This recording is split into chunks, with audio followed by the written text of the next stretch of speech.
આજરોજ professor academy school ખાતે વંદે માતરમ જ્ઞાન કર્યું, જેમાં વિદ્યાર્થીઓ અને શિક્ષકોએ પણ ભાગ લીધેલ છે. આ જ્ઞાનને 150 વર્ષ પૂરા થયેલ છે.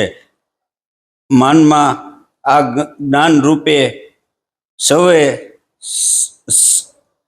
સૌએ જ્ઞાન કરેલ છે. આ 150 વર્ષ પૂરા થાય એટલે દેશ માટે આપણું આ સંસ્કૃતિ છે ને સંસ્કૃતિ જળવાય એ માટે થઈને આ જ્ઞાન છે. તો સૌએ આ સાથે મળીને જ્ઞાન કર્યું એ બદલ સૌનો આભાર.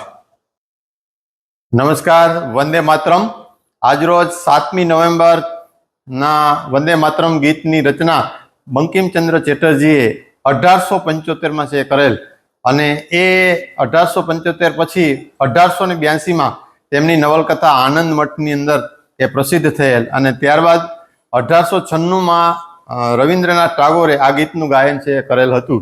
અને એ ગાયન ગીતને આજે 150 વર્ષ છે એ પૂર્ણ થવા જઈ રહ્યા છે. ત્યારે ન્યૂ એરા પ્રોફેસર એકેડમી કેમ્પસ ખાતે માનનીય ધારાસભ્ય શ્રી દેવાભાઈ માલમના અધ્યક્ષસ્થાને આ પૂર્ણ ગીતનું ગાયન છે એ કરવામાં આવેલ, અને વિદ્યાર્થીઓ અને સમગ્ર સમાજને જે વંદે માતરમ ગાનની જે મહિમા છે એ સમજાવેલ, અને વિદ્યાર્થીઓને સાથે આપણે સ્વદેશી અપનાવી એ માટેના શપથ પણ લેવડાવેલ, અને ભારતીય સંસ્કૃતિ અને ભારતીય આપણું જે ગૌરવ છે એ જળવાઈ રહે એના માટે થઈ અને વંદે માતરમ ગાનની અંદરનો જે ભાવ છે એ ભાવ પણ વિદ્યાર્થીઓને સમજાવેલ, અને આપણી સંસ્કૃતિ જળવાઈ રહે, આપણી ભારતીયતા રાષ્ટ્રીયતા જળવાઈ રહે એ માટે થઈ અને આજે 150મી વંદે માતરમના જન્મ જયંતિ નિમિત્તે સૌએ એ જ્ઞાન કર્યું, અને એ જ્ઞાન સાથે એનું મહત્વતા સમજાય એ માટે થઈ અને દરેક વિદ્યાર્થીઓને આ વંદે માતરમની શુભકામનાઓ પણ પાઠવું.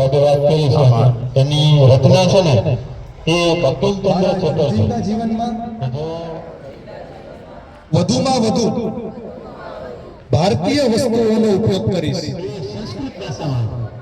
અને એ પૂર્ણ સ્વરૂપ છે. આપણે જે દરરોજ ગાય છે આ જ કંપની ગાય છે કે જે એનું એક શું કહેવાય એને શરૂઆતની જે 8 કંપનીઓ છે એનો ભાવ છે એની અંદર આવી છે.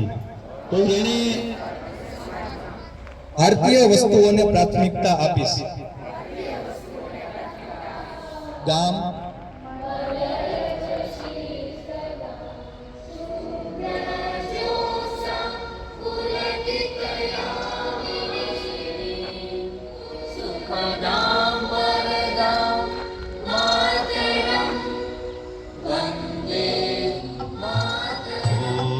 कोटि कंठ कल कल निनाद करारे. સાવધાન બધા પોતાની જગ્યાએ ઊભા થઈ અને સાવધાનમાં રહેશે. રોજ એની જન્મ જયંતિ આપણે ઉજવવા મળે. આપણે તો પ્રાર્થનામાં આ રોજને અને દેશના પર્યટન સ્થળોને પ્રાથમિકતા આપીશ.